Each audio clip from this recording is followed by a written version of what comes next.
Bismillahirrahmanirrahim. Stridor is noisy breathing. By the end of this lecture, we will.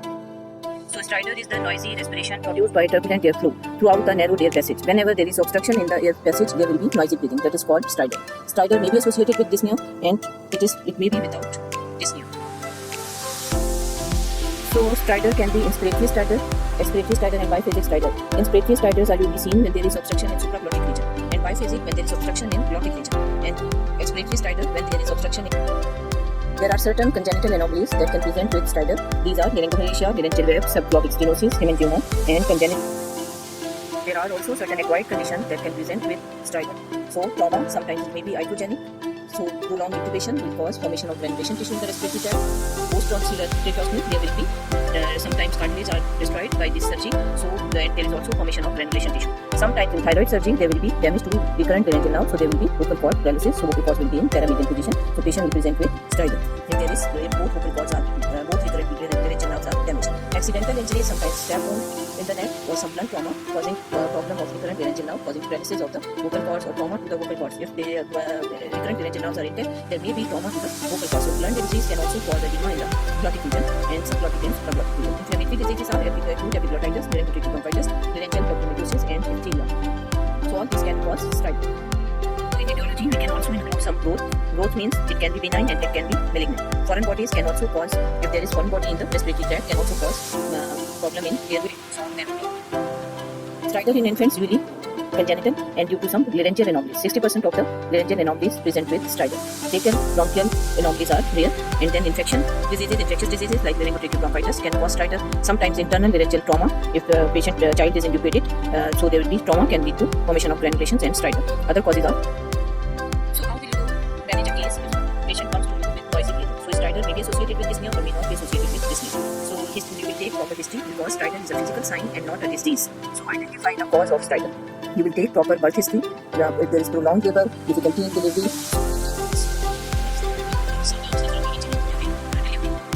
damage to everything. Stridor.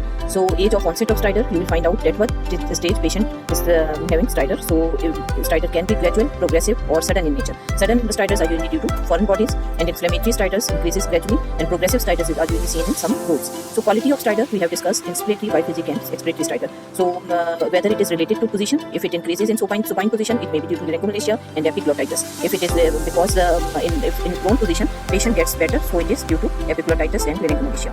Association with feet. If there is choanal atresia, that can cause low pitch stridor. That is not actually stridor, that is snoring and stutter. But if it is related with feeding, so in cases of choanal atresia, this breathing difficulty increases, so patient will have problem in feeding. Sometimes in tracheoesophageal fistula, there may be a stridor due to entry of food in the trachea. So you will also calculate the duration of stridors. Is it permanent or it is intermittent?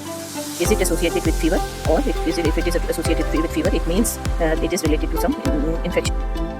So you will also see the quality of voice. If voice is hoarse, it means there is involvement of vocal cords. So patient will present with hoarseness and stridor. It means there is involvement of glottic region. Sometimes you will also see the strength of voice. Due to weakness of the vocal cords, so the voice will be of low strength. If it is associated with breathing difficulty, patient will present with cyanosis. So you should have to take history of previous intubation, history of smoking that leading to carcinoma, aspiration or reflux. You will take history of GERD because GERD can also cause entry of food into the trachea and larynx. So there will be stridor in cases of stroke patient can present with aspiration. So evaluation of the patient is done by doing physical examination. We will do complete ENT examination to see the site of obstruction. We can assess the site of obstruction due to characteristic of stridor. Is it inspiratory, expiratory, and biphasic? We will do examination of ear, nose, and other conditions. And what are the signs of stridor? We will assess the level of respiratory distress, signs of respiratory distress. If it is done when stridor is associated with dyspnea. So what are the signs of dyspnea? Signs of respiratory collapse, there will be tachypnea, cyanosis, use of extra respiratory muscle, recession of suprasternal notch and intercostal spaces, and patient will be fatigued. So if there are these signs of dyspnea, patient should be, we will transfer the patient to ICU. We will secure the air. Secure methods are intubation and tracheostomy. And how will you see the larynx? You will do ideal examination. Through ideal examination, we can see base of tongue, epiglottis, epiglottic folds, erythenoids. These are the inlet of larynx. Then erythenoids, intererythenoid area, and then post-cricoid area. We can also see vocal cord, erythenoids.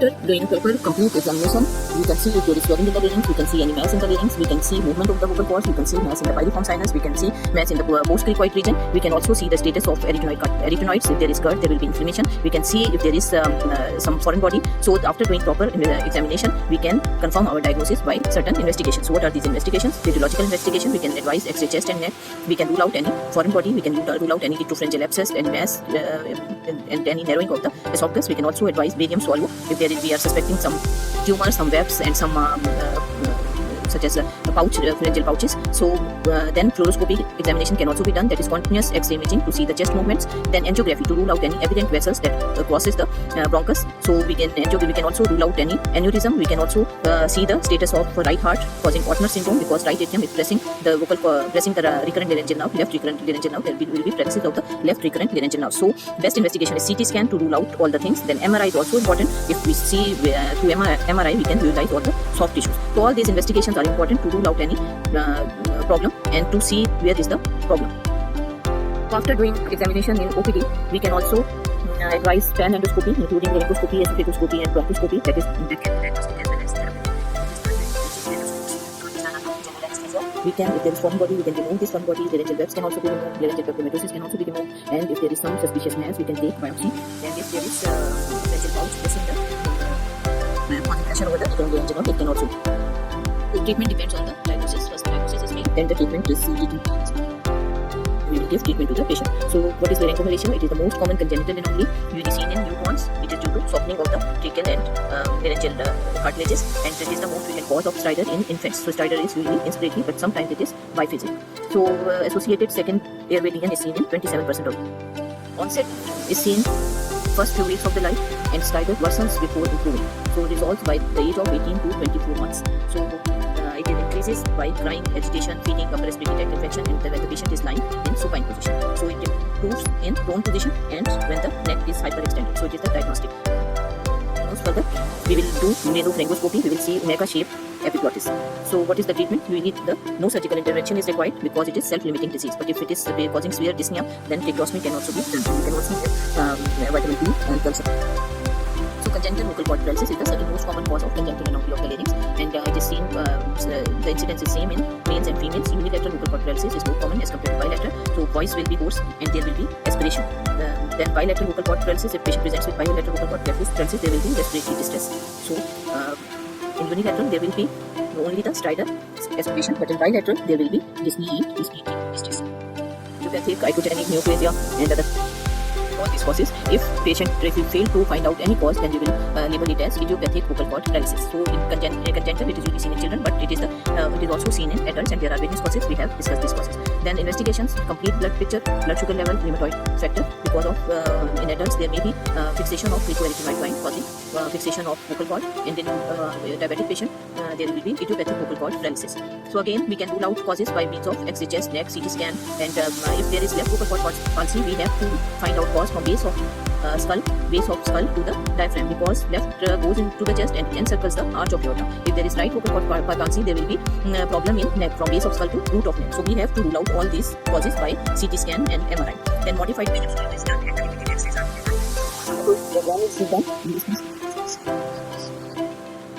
What is idiopathic vocal cord paralysis? If we are failed to find out any cause of vocal cord paralysis, if there is no tumor, there is no disease in neck and chest, then we will label it as idiopathic. And there is also no systemic disease like rheumatoid arthritis and sarcoidosis and any other disease, then we will label it as idiopathic vocal cord paralysis. So important is that to rule out other causes of vocal cord paralysis.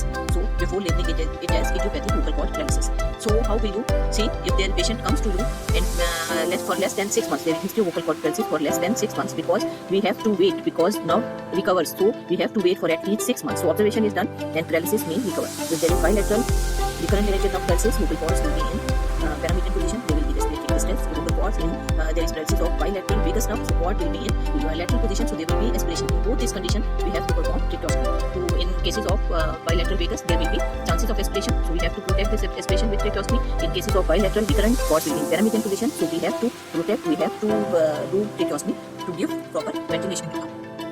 Beat it. If patient comes to you after 6 months, we can inject. If there is one recurrent laryngeal nerve palsy, one cord will be in pyramidal position. We make it thick by injecting Teflon and or permanent filler, so other cord can beat it. If failure of this injection, we can also medialize the ligament by doing thyroplasty type 1. If it is in lateral cadaveric position, the arytenoid is also in abductive position, so we have to push the arytenoid medially. So there is thyroplasty type 1 is done to medialize the. So in cases of unilateral recurrent laryngeal paralysis, cord will be in paramedian position. We can do Teflon injection. We can do thyroplasty type 1 and in cases of bilateral recurrent laryngeal paralysis, both cords will be in paramedian position and we have to do tracheostomy. And in cases of vagus nerve paralysis, cord will be in lateral position, so we have to do thyroplasty type 1 along with arytenoid medialization. In cases of bilateral recurrent laryngeal nerve paralysis, when the cords are in paramedian position, we have to make vocal cords. We have to keep the vocal cords in lateral position, that is thyroplasty type 2, and we can also move the arytenoid laterally. Other treatment is we have to do laser surgery of cord. We evaporate the posterior part of cords with the help of carbon. Now few words about respiratory papillomatosis. So it is due to human papillomavirus. Incidence is really seen in patients with less than 14 years of age, and incidence is 4 in per 100,000 patients. So it can involve any part of respiratory tract, usually the larynx. Because cords are involved, so the stridor will be biphasic, inspiratory. If supraglottic region is involved, so the stridor will be inspiratory. Malignant degeneration is seen in 3 to 5% of the cases, and sometimes there is involvement of the lungs. So pulmonary involvement should be ruled out with the help of CT scan. So what is the treatment? Surgical debulking is done with the help of cryosurgery, and antiviral drug acyclovir can also be given. It inhibits DNA and can cause polymerization. Alpha interferon can also be given. It inhibits translation of viral protein. So another cause of stridor is flu, that is acute laryngotracheal bronchitis. So it is severe respiratory infection seen in patients less than 6 months of age, 6 to 2 years. It is really seen, and when it is virus, it can be caused by influenza, parainfluenza, and adenovirus. Symptoms are usually cough, stridor, dyspnea, and fever. So the age of the child will be 6 months to 2 years. It means less than the age of epicloth. So it is you will take proper history. There will be history of upper respiratory tract infection, prolonged history, and then patient will be exhausted. Clinical examination will show congestion of upper respiratory tract, and there will be dyspnea, and there will be thick tenacious secretions inside the throat. Investigation will show increase in lymphocyte count, and then investigation blood CP will show increased lymphocyte. X-ray chest and neck. X-ray chest will show dilatation of the bronchioles and the constriction of the bronchioles, and the thick secretions you can see just like in this X-ray. And there will be stipple sign. What is that? It is the narrowing of the subglottic region. So fiberoptic nasolaryngoscopy can be done to see the status of supraglottis glottis region, and there will be thick tenacious with the vocal cords, and voice of the patient will be good. So what is the treatment? We have to admit the child. Humidification will be given, and the racemic epinephrine can be added and humidifies. Then hydrate the child. If there is decreased oxygen saturation, then oxygen will be given, and antibiotics to prevent any secondary infection, or then there can also be secondary infection along with this acute laryngotracheal bronchitis. Steroids are given to decrease the inflammation. Sometimes bronchoscopy is required if there is thick tenacious secretions blocking the bronchioles. So we have to check out these thick secretions. Intubation is done to secure the airway. If ICU facilities are not available, then tracheostomy can also be done to save the life of the patient. But intubation is best in infants. Epiglottitis, another infection that can cause stridor. It is also called supraglottitis. Age of the child will be more than 2 years, 2 to 10 years, and it is also seen in adults. Pathogen is age influenza like the virus. It is usually sudden in onset. There is no prolonged history, mild sore throat, and there will be sudden dyspnea and severe odynophagia. So patient will present with odynophagia, stridor, dyspnea, high grade fever, and severe pain. Signs will be patient will be toxic, patient will be anxious, patient will prefer to see.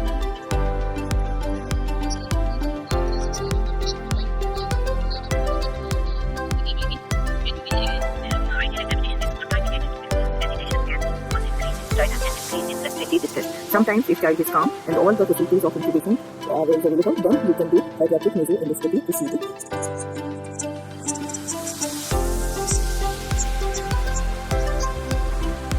So what is treatment? We have to admit the patient. We have to give broad spectrum antibiotics covering the beta-lactamase producing bacteria like Haemophilus influenzae and Staph aureus, because it is caused by usually Haemophilus influenzae. Then proper hydration, humidification involving pseudoephedrine, epinephrine, and then steroids can also be given to decrease the inflammation. And if there is dyspnea and respiratory distress, we have to do some secure the airway by proper intubation and or tracheostomy. Tracheostomy is really provided in children and infants. So we will prefer. So what are the differences between epiglottitis and laryngotracheal bronchitis? As we have discussed, age, then pathogens, acute laryngotracheal bronchitis, it is age influenza.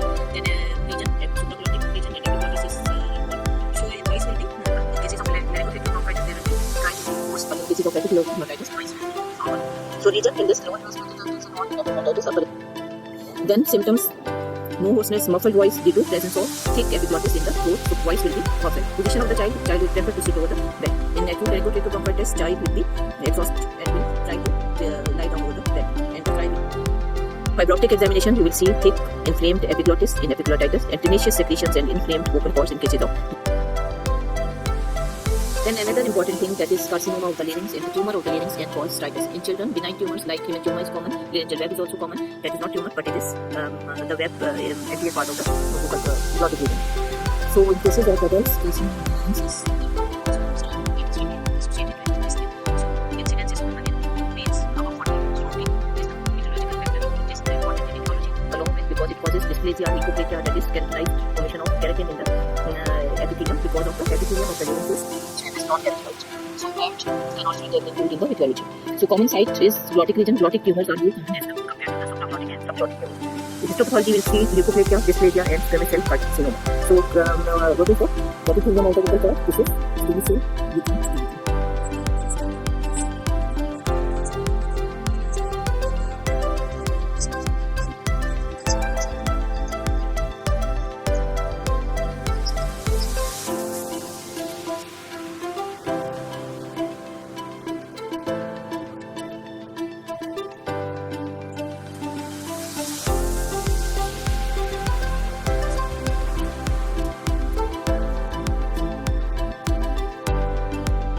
Then it spreads, so it spreads through lymphatic drainage, through blood, and distant spread through blood is seen in lungs. So you will take proper history, you will do clinical examination, including IDL, indirect laryngoscopy. Then investigations are important. We will do pan endoscopy, direct laryngoscopy, esophagoscopy, and bronchoscopy to see the extent of the tumor, to see the spread of the tumor. Then we will do advise MRI to see soft tissue extension and CT to rule out. So treatment. After taking biopsy and histopathology, we will treat the patient as the histopathology because important is squamous cell carcinoma. So in early stages, when vocal cords are mobile, T1 and T2 lesion, really we prefer radiotherapy to preserve the organ, to preserve the voice of the patient. So we will advise radiotherapy. In early stages of T3, when there is no involvement of the cartilage, we can also advise, we can give radiation, but results are not very good in this stage. So surgical treatment in late stages when the cord is fixed, and in late stages of T3, we have to do meningiectomy, that is removal of the larynx, and the permanent stoma is formed in the neck. So it is destructive surgery. If there is no preservation of the organ, there will be loss of voice of the patient, and there will be permanent opening in the neck for respiration. Combined treatment can also be given. If patient comes to you in late stages, then only the palliative treatment is given. We will reduce the symptoms of the patient by giving radiation, by giving chemotherapy to decrease the symptom of the patient. It is not the treatment.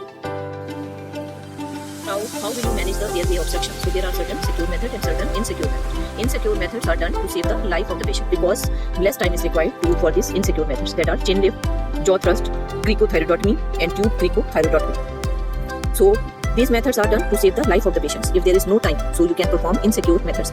But in this method, there will be accumulation of carbon dioxide in the body. So that will be dangerous. So we have to perform secure methods after saving the life of the patient. Or we have time, we can do direct secure methods. These secure methods are endotracheal intubation. So what are the indications of tracheostomy? Briefly, we can describe rule of R. So there will be, if there is respiratory obstruction seen in masses, seen in any foreign body, seen in blood clots, and immediate treatment is required, immediate airway is required, we can perform tracheostomy. Respiratory paralysis, we can perform tracheostomy. Reduction of dead space, so it reduces the dead space from nose to the larynx. If there are retained secretion, we have to suck out the secretion, so we can do tracheostomy. In cases of radical surgery, such as laryngectomy, we have to make permanent stoma. And in cases of some other surgeries of oral cavity, we can perform tracheostomy, and the anesthesia is given through it. Types are elective when it is planned, emergency when it is immediately done to save the life of the patient, permanent if there is no treatment of the disease, like in bilateral vagus paralysis, and in cases of carcinoma of the larynx, if it is inoperable, permanent tracheostomy. There are the complications of tracheostomy, bleeding as seen in any surgery, infections, stenosis. If it is removed, tracheostomy tube is removed, then there will be stenosis at the site of tracheostomy. Air embolism, because anterior tubular vein has negative pressure, so air can get entered into the anterior tubular vein and can cause air embolism. Emphysema, when there is damage to the neck tissues, and if their neck wound is tightly closed, and if we fail to remove the pretracheal fascia before entering the tracheostomy tube, so there will be cervical emphysema. Pneumothorax, if there is damage to the cervical, damage to the apex of the age is more than 40, smoker, alcohol are the etiological factors, and there is hoarseness of voice that is progressively increasing and it is not improving, and there is also respiratory stridor.